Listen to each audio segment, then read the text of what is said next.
जय गुरु। वंदे लोक तिलकं जय गुरु। सत्तत विभूषणं अमर कृत्योच्चारणं प्रबुद्धं लोक जीवनं प्रणय प्रमुक्त जागदीपनं वंदे जीवन जीवनं सत्पुरुष। सद्यो माताएं दादा लोग सबको मेरा आंतरिक जय गुरु। आज का जो संचालक है सुभाष चंद्र दास जी, वो दादा के साथ तो मेरा परिचय हुआ। एक दफे मैं कोरापुट गया था, तो दादा कोरापुट रहते थे उस समय। शायद दादा को याद है, हम मिले थे उधर। दादा वीडियो ऑन कर सकते हैं क्या? हेलो, तो दादा वीडियो ऑन कर दिन वीडियो आगे। तो दादा को जय गुरु। ठाकुर जी जो चीज का ऊपर सबसे ज्यादा जोर दिया वो है दीक्षा।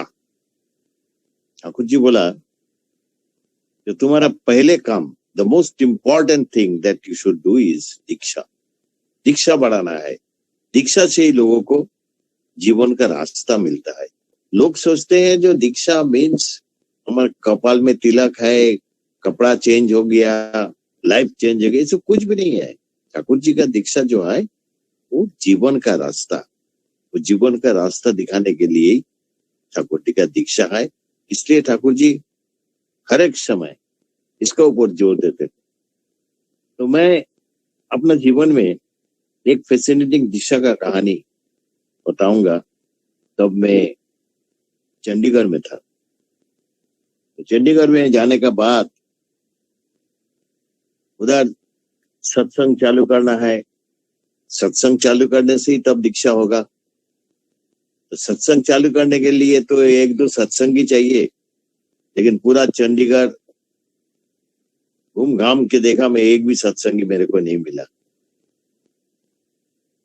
तो मैं अपना घर में छोटा सा सत्संग चालू किया, जिसमें मेरा फैमिली मेंबर्स रहते थे और जो जान पहचान था ऑफिस में, mostly south Indian army officers, उन लोग को मैं बुलाता था। तो वो लोग कभी कभी आते थे, कभी नहीं आते थे। तो ये सब लेके हमारा सत्संग का काम चंडीगढ़ में चालू हुआ था। दीक्षा भी हो रहा था। तो कोई किसी भाई को अगर बुलाया, थोड़ा दिन बाद उसका नेचर देखकर तब मैं दीक्षा का प्रपोजल देता था। कोई कोई सत्संग में आना ही बंद कर देता था और कोई कोई इंटरेस्ट दिखाता था। तो ऐसे ही एक भाई, वो साउथ इंडियन आर्मी ऑफिसर, वो दीक्षा में इंटरेस्ट दिखाया। काफी सवाल पूछा, उसका जवाब भी मैं दिया।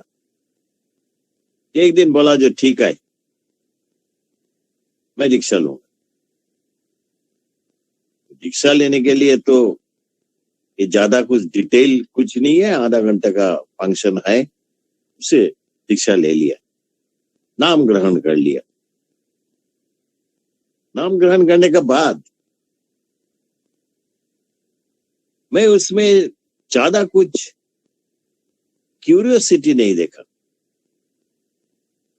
कोई अगर नया दीक्षा लिया, उसका मन में क्वेश्चन आएगा, ये क्या है, वो क्या है। ज्यादा कुछ क्यूरियोसिटी, वो मैकेनिकली आ रहा था, मैकेनिकली जा रहा था। तो बस ठीक है, चल रहा है। तो इसे ये लोग जो आर्मी ऑफिसर लोग हैं, ये लोग साल में एक बार 2 महीने के लिए छुट्टी जाते हैं। तो ये एक दफे छुट्टी के लिए अपना गांव चला गया। गांव है आंध्र प्रदेश का डीप इंटीरियर, विजयवाड़ा से और भी 50 किलोमीटर इनसाइड। तो गांव में चला गया, 2 महीने बाद आएगा। तो गांव में जाके उसने अपना रूम साफ कर रहा था। उसमें एक अलमीरा था। तो अलमीरा में बुक्स थे, वो बुक्स सब टेस्टिंग कर रहा था, उसमें से एक छोटा सा किताब उसको मिला। तो किताब, उसका नजर पड़ा, जो किताब का नाम है दयाल ठाकुर। उसको मालूम था दयाल ठाकुर हमारा शिष्य ठाकुर अनुकूल चंद्र जी का लाइफ, छोटा सा लाइफ स्केच। तो दयाल ठाकुर हिंदी में है, हिंदी इंग्लिश में है, बांग्ला में है, लेकिन उसका हाथ में जो किताब आया उसी अलमीरा से, वो था दयाल ठाकुर का तेलुगु ट्रांसलेशन। वो तो ताज्जुब बन गया, ये किताब कहाँ से आया, और वो भी बहुत दिन से पड़ा है अलमीरा का अंदर। टास्ट हो गया इसके ऊपर। हमारे घर में सबको पूछा कि किताब कहाँ से आया, दयाल ठाकुर श्री ठाकुर अनुकूल चंद्र जी का लाइफ स्केच, और ये वो भी मेरा अलमीरे का। मगो हेलो, কিছু বলছেন? हेलो। तो अब बाद में जब कोई आंसर नहीं मिला, तो उसने सोचा ये ठाकुर जी का दया है, मेरा घर में ठाकुर जी प्रवेश किया है। उसी दया से उसका मन में भक्ति का जागरण हुआ। भक्ति मीन्स बहुत सिंसियर भक्त बन गया। वो जब वापस आया छुट्टी से 2 महीने का बाद, छुट्टी से वापस आने का बाद मैं देखा उसमें बहुत चेंज है। वो काफी सवालें पूछ रहा था मेरे को, किताबें मांग रहा था। तो मैं बोला भाई मेरे पास तो हिंदी किताब बहुत कमती है। बोले जो है वही दीजिए। ऐसे किताब ले रहा था, किताब लेके सवाल पूछ रहा था। तब मैं एक दिन पूछा, भाई तुमने तो इतना दिन हुआ ठाकुर जी का नाम ग्रहण किया, तब तो कोई इंटरेस्ट ही नहीं लिया तुमने, अभी छुट्टी से वापस आने का बाद तुम इतना इंटरेस्ट ले रहे हो। तब उसने मेरे को एक कहानी बताया, जो देखिए मैं गांव में जाके ऐसे ही मेरा घर एक पुराना अलमीरा था, उसका अंदर एक किताब मिला। किताब तो उड़ कर नहीं आया, डेफिनेटली किसी ने लाया है, लेकिन कैसे लाया, कौन लाया, कुछ भी मालूम नहीं है मेरे को। लेकिन किताब आया किसका घर में, जिन्होंने ठाकुर जी का ग्रहण किया है। तो वो मेरे को बोला, जो मेरा मालूम होता है, जो ब्यास सत्संग से हमारा तो रिश्तेदार लोग उधर जाते हैं, ब्यास सत्संग से शायद ये किताब हमारे घर में आया। तो मेरा मन में बहुत इंटरेस्ट है, जो हमारा ठाकुर जी का किताब ब्यास सत्संग में मिलेगा। ब्यास सत्संग वो जो फेमस है पंजाब में, हमारे चंडीगढ़ से 300 किलोमीटर दूर है। मैं गया उधर जस्ट टू फाइंड आउट, जो सचमुच ठाकुर जी का किताब क्या ब्यास सत्संग में मिलता है। मैं ब्यास सत्संग गया, लाइब्रेरियन को पूछा, लाइब्रेरियन बोला नहीं हमारे इधर तो ऐसा किताब नहीं है,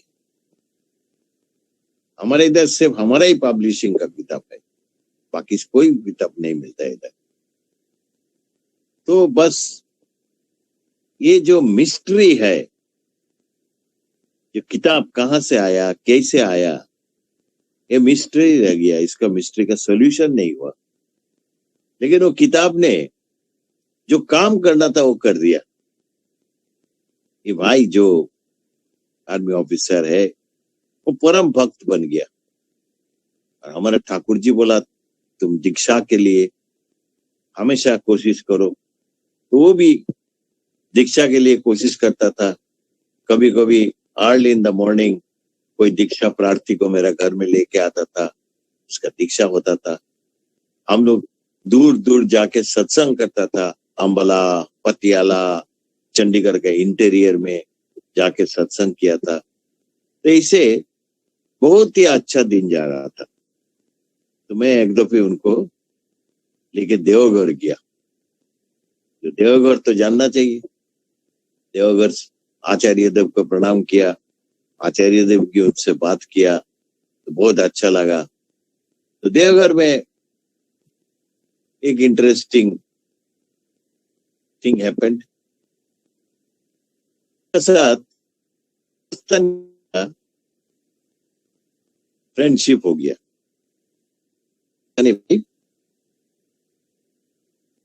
तो उन्होंने उनको लेके आश्रम का सब घुमा के फिरा के दिखा रहा था, ऐसा इधर है, ये आनंद बाजार है, ये मेमोरिया है, ऐसे सब जगह ये प्रार्थना का स्थल है। मैं उस टाइम दूसरा कोई काम में बिजी था।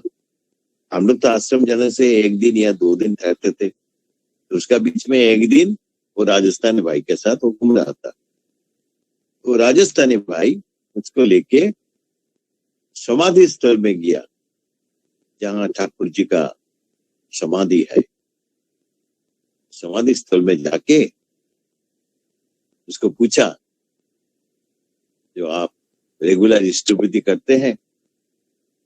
तो ये मेरा ये जो आर्मी ऑफिसर भाई है तो बोला, हाँ मैं रेगुलर करता हूँ इष्टवृत्ति, वो तो मेन चीज है। बोला, आप कितने से इष्टवृत्ति करते हैं? बोले, मैं 10 पैसा से। दैट्स व्हाट मैं आई टोल्ड देम, तो 10 पैसा से इष्टवृत्ति करो। ये कहानी 1995 का है, तो आज से 25 साल पहले कम से कम। तो राजस्थानी भाई क्या किया, अपना पॉकेट से एक 5 रुपए का कॉइन निकाल के उनका हाथ किया।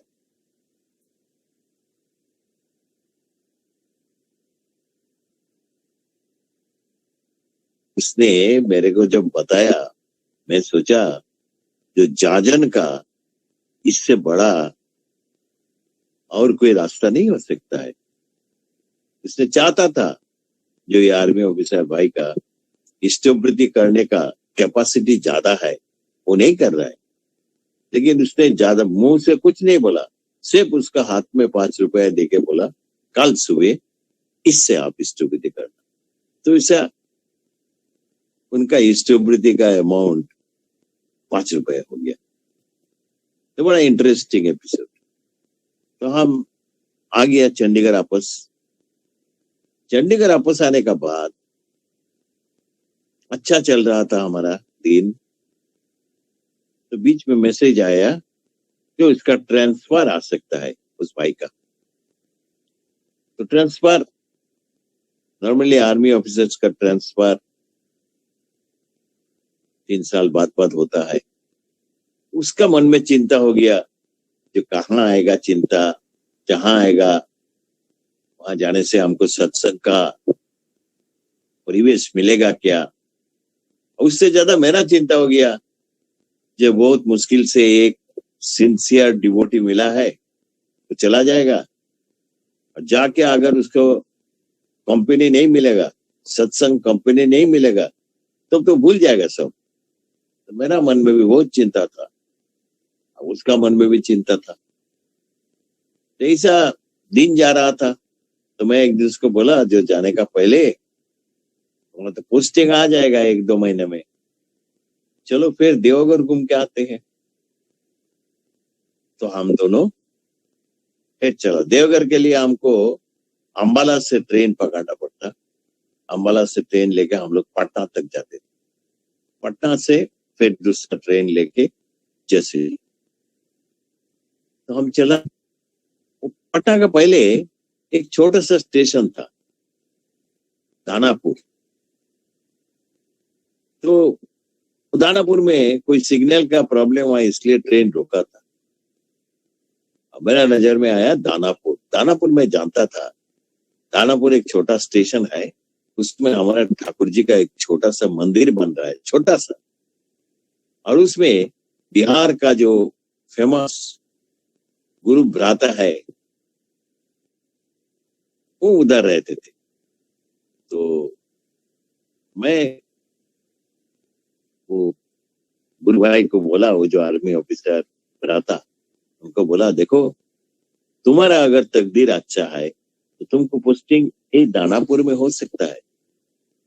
उसने बोला, दानापुर में कभी नहीं हो सकता है, क्योंकि हम आर्मी ऑफिसर का कभी पोस्टिंग इधर नहीं होता है, मैं बोला देखो तकदीर क्या बोलता है, अगर दानापुर में होगा तो इसमें फेमस डिवोटी नारायण प्रसाद जी है, इसमें एक छोटा सा मंदिर भी बन रहा है, तुमको अच्छा संग मिल जाएगा, तुम ठाकुर जी का दुनिया में रहोगे, बहुत ही आनंद में रहोगे। उसने बोला अगर ऐसा होता तो बहुत ही अच्छा होता, लेकिन ये होने का कोई संभावना नहीं है। तो ठीक है, हम लोग देवघर गया, आचार्य देव को प्रणाम किया, देवघर घूम घाम के एक दिन बाद फिर चंडीगढ़ वापस आए। चंडीगढ़ वापस आने का बाद ऐसे हम लोग का दिन चल रहा था, कभी अम्बाला, कभी पतियाला, कभी चंडीगढ़ का इंटीरियर में जाके हम सत्संग करते थे। सिंपल सत्संग, ज्यादा डिवोटीज नहीं मिलता था, very difficult to make people understand. तो सत्संग चलता था।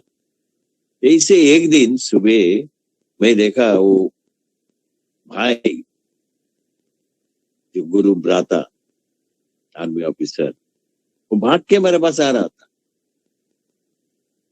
मैं पूछा क्या हो गया? बोले बहुत great thing has happened. What is the great thing? बोले मेरा दानापुर में पोस्टिंग आ गया। दानापुर में पोस्टिंग आ गया, मैं भी बहुत खुश हो गया। और मेरे को तो मैं तो ताज्जुब मान लिया। जो बोल रहा था ऐसे ही बातों में बोल रहा था, जो दानापुर अगर पोस्टिंग होगा तुम्हारा अच्छा तकदीर है तो ये होगा, और उधर ही आ गया पोस्टिंग। मैं बोला जल्दी तुम चला जाओ, पोस्टिंग चेंज ना हो जाए। उसने जल्दी within 7 days he left the station. Danapur जाके वो ठाकुर जी का परम भक्त बन गया। जो नारायण प्रसाद जी फेमस ठाकुर जी का devotee, famous worker of, he was director of agriculture in Bihar. अभी भी he is alive, he is more than 90 years age, but he walks straight। अभी भी ठाकुर जी का काम बिजी रहता है, लेक्चर देता है, सब कुछ करता है। Nobody can make out that he is more than 90 years। तो ये जो भाई जिनका बारे मैं बात कर रहा था, वो इतना कुछ सीख लिया नारायण दास जी से, और वो मंदिर का काम करके, जो उसका हमेशा मेरे को फोन करके या लेटर लिखकर बताता था। और दानापुर से देवघर बहुत नजदीक आए, तो 3 महीना 4 महीना अंदर वो नारायण प्रसाद जी के साथ वो देवघर जाते थे। आचार्य देव का साथ बातचीत होता था, तो बहुत आनंद में था। इसे आचार्य देव का नजर में आ गया, आचार्य देव उनको एक कर्मी बना दिया। इसे कर्मी बनकर दानापुर से जब पोस्टिंग आया, वो आ गया विशाखापट्टनम। वो जब विशाखापट्टनम में पोस्टिंग आया तब मैं था हैदराबाद में। बाद में मेरा भी विशाखापट्टनम में पोस्टिंग हुआ था। तो ऐसे ठाकुर जी का एक सिंसियर कर्मी बन गया।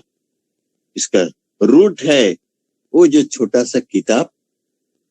अगर वो किताब नहीं होता तो शायद वो इतना बड़ा डिवोटी नहीं बनता, वो इतना सिंसियर डिवोटी नहीं बनता। वो किताब उसको ऐसा एक्शन किया है।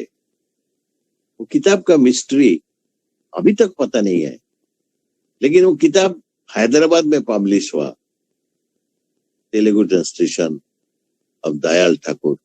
हमारे पास हिंदी है, बांग्ला है, इंग्लिश है, पर तेलुगु वाला मेरे पास है नहीं। हैदराबाद में पब्लिश हुआ, तो कैसे किसी तरह उसके पास आ गया था। वो भी उसका दीक्षा का बहुत पहले। और एक छोटा सा कहानी बता के मैं अपना वक्तव्य शेष करूंगा। एक भाई दीक्षा लिया, बड़ा सिंसियर था। दीक्षा लेने के बाद किताबें पढ़ता था बहुत कुछ, तो उसका मन में प्रश्न आया, ये जो किताब में लिखा है ब्रह्म ज्ञान, ये ब्रह्म ज्ञान प्राप्ति कैसे होता है? ब्रह्म ज्ञान मैं कैसे लाभ कर सकता हूँ? ये तो इतना आसान नहीं है ना। उसने तो सोचा, उसको मालूम नहीं है, वो सोचा कुछ तरीका होगा, लेकिन जो द मोस्ट डिफिकल्ट थिंग ब्रह्म ज्ञान लाभ करना, वो तो उसको मालूम नहीं है। बोला जो ब्रह्म ज्ञान कैसे लाभ हो सकता है वो मेरे को जानना चाहिए। तो वो चला गया एक ऋत्विक देवता के पास, बड़ा एल्डरली ऋत्विक देवता, बहुत learned and sincere person. Ritwik Devta को पूछा, दादा ब्रह्म ज्ञान क्या होता है और मैं उस ब्रह्म ज्ञान लाभ कैसे कर सकता हूँ? तो Ritwik Devta, it's a difficult question, how to tackle it. Ritwik Devta कुछ नहीं बोला, चुप रह गया। उस दिन कुछ नहीं बोला। तो बात दूसरा बात करके उस दिन वो चला गया। उसका बाद में भी मिला है, लेकिन ये रेफरेंस नहीं लिया जो ब्रह्म ज्ञान क्या है, ब्रह्म ज्ञान कैसे लाभ हो सकता है। एक दिन महीने भर बाद वो ऋत्विक दादा ने उस भाई को बुलाया, बुला के बोला, जो यहाँ से 5 किलोमीटर दूर हमारा एक छोटा सा सेंटर बन रहा है, केंद्र, ठाकुर जी का सेंटर बन रहा है, चलो हम देख के आते हैं। बोले ठीक है चलिए। मुझे भाई जिसने क्वेश्चन पूछा ब्रह्म ज्ञान क्या होता है, बड़ा सिंसियर आदमी था, बहुत ही सिंसियर। उसको लेके उसी सेंटर में गया, जाके बोला, ये तुमको मालूम है ये जाएगा क्या है? बोला हाँ, ये तो साइन बोर्ड में लिखा है सत्संग सेंटर। हाँ देखो, हम लोग बहुत मुश्किल से फंड कलेक्ट करके ये बना रहे हैं, लेकिन फंड तो मालूम है कोई 100 देता है, कोई 200 देता है, कोई 500 देता है, इससे ज्यादा तो कोई देता ही नहीं। तो आज 2 ईंट ले लिया, कल 2 बस्ता सीमेंट ले लिया, इसे करके हमारा काम चल रहा है। तो हम भी ठीक है, चल रहा है, देखेंगे कब खत्म होता है। लेकिन अभी एक इमरजेंसी हो गया। इमरजेंसी है, इस जगह में ये जो छोटा सा जमीन है उसमें एक बाउंड्री वॉल देना पड़ेगा। बाउंड्री वॉल नहीं देने से वो जमीन जबरदखल हो जाएगा। तो वो ऋत्विक दादा ने भाई को पूछा, भाई ये बाउंड्री वॉल करने में 1 लाख रुपया लगेगा, हम लोग एस्टिमेट करके देखा है, तुम इसको कर सकोगे? तो भाई तो आसमान से गिरा, 1 लाख रुपया? वो तो छोटा सा एक नौकरी करता है, 1 लाख रुपया कहाँ से मिलेगा उसको? ऋत्विक दादा उसको बोला, देखो 1 लाख रुपया में 50,000 रुपया तुम भीख मांगोगे, the real begging for a good cause. दूसरा 50,000 रुपया तुम्हारा अपना अर्निंग से सेव करोगे, ये करके तुम एक बाउंड्री वॉल बना सकोगे। भाई तो बहुत ही सिंसियर आदमी था, वो बोला हाँ ठीक है मैं करूंगा। तो बस उन लोग का मीटिंग खत्म हो गया। अरे भाई काम में लग गया, अपना पैसा तो थोड़ा थोड़ा करके सेविंग करके जमा रहा था, और भीख भी मांगने लगे, चालू कर दिया। तो ठाकुर जी का दया से उसने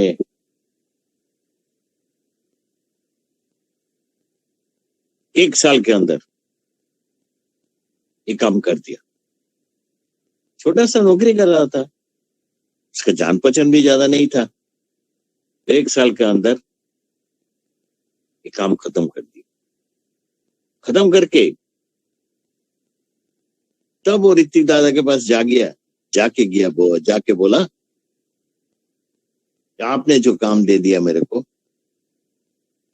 वो काम मैं खत्म कर दिया। ऋतिक दादा पूछा, खत्म कर दिया? हाँ। ये कैसे खत्म किया? जैसे आपने बोला। ये क्या बोला था मैं?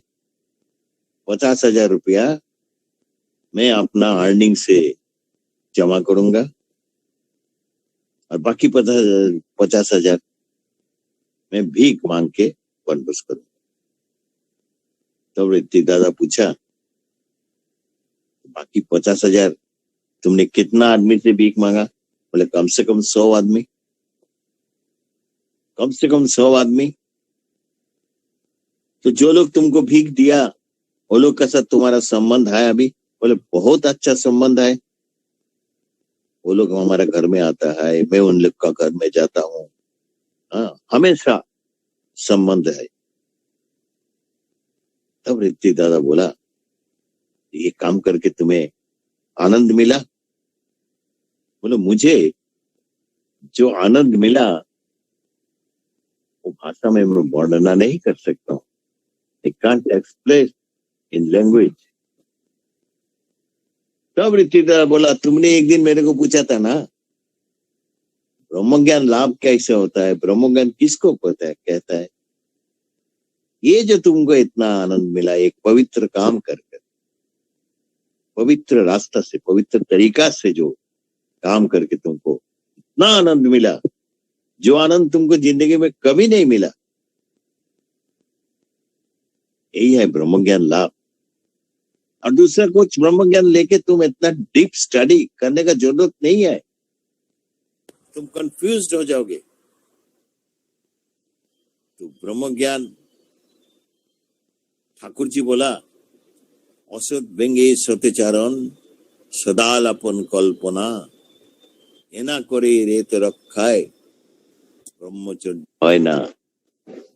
ठाकुर जी बोला है, जो हम गेरुआ पहन लिया, जंगल में जाके साधु बन गया, उसे ब्रह्मचर्य नहीं होता है। ब्रह्म ज्ञान का फर्स्ट स्टेप इज ब्रह्मचर्य। ब्रह्मचर्य क्या है? असद भंगे सत्यचारण सदालापन कल्पना एना करे रेत रखाए ब्रह्मचर्य है ना। वो भाई बहुत खुश हो गया। जरा मन में एक प्रश्न था, मैं दादा को पूछा, दादा एकदम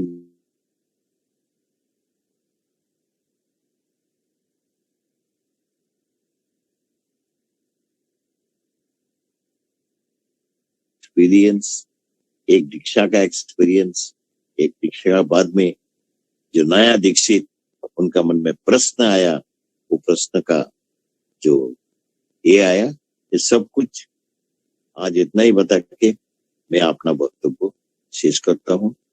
जय गुरु। वंदे पुरुषोत्तमम।